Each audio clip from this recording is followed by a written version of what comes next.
The rain hammered the airport pavement like 1,000 tiny drums, blurring headlights and turning hurried footsteps into splashes of desperation. Travelers rushed beneath umbrellas and awnings, but in the middle of that chaotic, storm-soaked evening, one moment froze time itself. A trembling little boy, soaked through and clutching a worn-out teddy bear, tugged at the sleeve of a man who looked like he belonged to another world entirely. Polished shoes, immaculate suit, a face carved from years of business battles and lonely victories. The child pointed toward the stormy sky with eyes wide and innocent, whispering words that struck like lightning. "My daddy is in heaven, can you help us get home?" And in that instant, everything the man thought he knew about life, success, and purpose shifted. If you believe in kindness, second chances, and the power of humanity, please don't forget to like this video, leave a comment, share it, and subscribe. Your support helps us keep telling stories that matter. The man was Adrian Cole, CEO of a major tech corporation, a figure praised in magazines but unknown in any home that mattered. He had flown in for a meeting that was cancelled at the last minute, and now he waited for a delayed flight, surrounded by the echoes of his own emptiness. Wealth, influence, and power had never kept him warm, and they certainly didn't shield him from the cold realization that his life felt painfully hollow. The world saw him as successful, but Adrian carried a loneliness so intense it clung to his shadow even in brightly lit rooms. So when the boy touched his sleeve, it startled something inside him, something long buried. Adrian knelt, even though his Italian suit darkened with rain, and studied the boy's face, flushed cheeks, wet curls, trembling lips. The child was no older than 3. Behind him, a young woman in a flight attendant uniform sprinted toward them through the rain, panic etched across her features. She looked too young to be the boy's mother, more like someone desperately trying to keep him safe.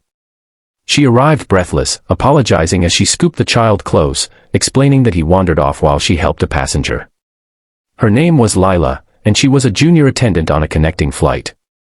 She wasn't related to the boy at all. She had simply found him an hour earlier, crying in a restroom stall, alone with a small backpack, a teddy bear, and a boarding pass that led nowhere. The boy's name was Milo, and he had been traveling with his father. But somewhere in the airport, fate had torn them apart. Security footage later revealed the truth. The child's father had collapsed from a sudden medical emergency while Milo waited outside the restroom. By the time help arrived, the man was gone. No wallet, no contacts, no emergency numbers found. No family to call. Just a small boy wandering an enormous airport, searching for the person who would never walk back to him. When she explained this, Lila's voice cracked from the weight of it all. Milo clung to Adrian's jacket, as if he sensed something safe in the stranger's steady presence. Adrian felt something inside himself fracture. He had built his entire life on decisions made in boardrooms, crafted from logic and profit. But here, logic offered no comfort, and profit meant nothing. All he saw was a scared little boy who had lost everything. The airport staff tried their best, but storms had shut down half the terminals, and child services were over an hour away. Milo kept repeating that he wanted to go home, but he didn't even know where home was.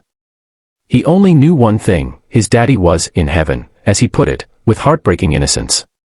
Adrian found himself staying beside Milo and Lila, even after being told he could go wait in the lounge. Something held him there.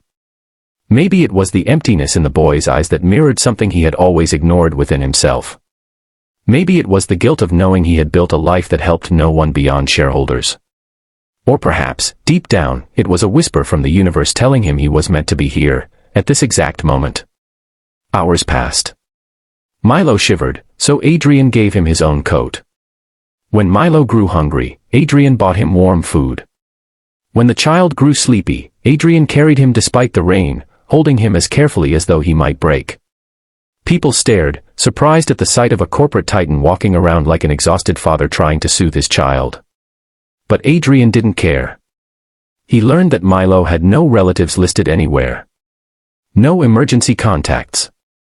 No documents besides the ticket and a letter his father had tucked into the backpack, addressed simply, "For my boy, when you're older." It was sealed, and Adrian didn't open it. Something sacred told him not to. As the storm intensified, Lila confided that she feared what would happen to Milo once child services arrived. The system was overwhelmed. Milo might be passed from one temporary home to another. He might spend years waiting, searching for a place to belong. A painful memory surfaced in Adrian's mind. He too had once waited for someone to choose him. He had spent 3 years in the foster system before a distant relative adopted him out of obligation rather than love. He knew that feeling, the ache of being unwanted, the desperate hope that someone, anyone, would stay. So when Milo woke from a brief sleep and whispered again, voice small and trembling, "Can you help us get home?" Adrian felt the final crack in the walls he had built around his heart. He didn't know where home was for the boy. But he knew he wanted to help him find it. Hours later, when child services finally arrived, something unexpected happened. Milo clung to Adrian with a grip so tight it drew sympathetic looks from everyone nearby. He cried, begging not to go with strangers. It shattered Adrian's composure. Lila stood beside him, her eyes glistening, silently pleading for him to do something. Adrian made a decision that changed everything. He volunteered to accompany Milo until his situation could be clarified. He leveraged his resources, contacted legal teams, provided identification, and filled out forms with a determination the staff didn't expect. By law, he couldn't take Milo home, not yet. But he could accompany him to a temporary care facility, ensuring he wasn't alone. That night, Adrian rode in the back of a government transport car, holding Milo as he slept. Rain streaked the windows.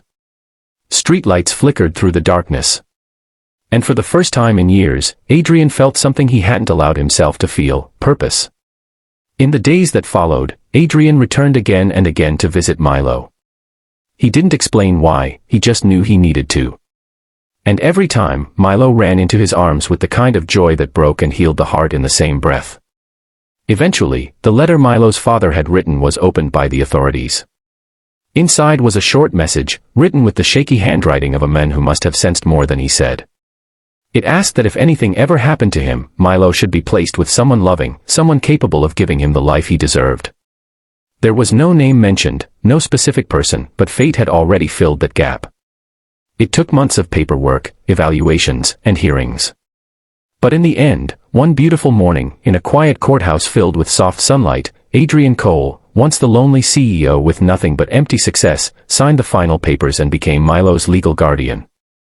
When Milo looked up at him with those bright, trusting eyes, Adrian realized something profound: the boy had saved him just as much as he had saved the boy. And as they walked out of the courthouse hand in hand, Lila waiting outside to congratulate them, Adrian finally understood what Milo meant when he asked, "Can you help us get home?" Because home wasn't a place. Home was a person. Home was the bond fate had given them. And for the first time in his life, Adrian felt truly, completely home. If this story touched your heart, please like, share, comment, and subscribe. Your support helps us continue creating meaningful stories that remind the world of compassion and hope. Before you go, tell us in the comments, what part of the story moved you the most?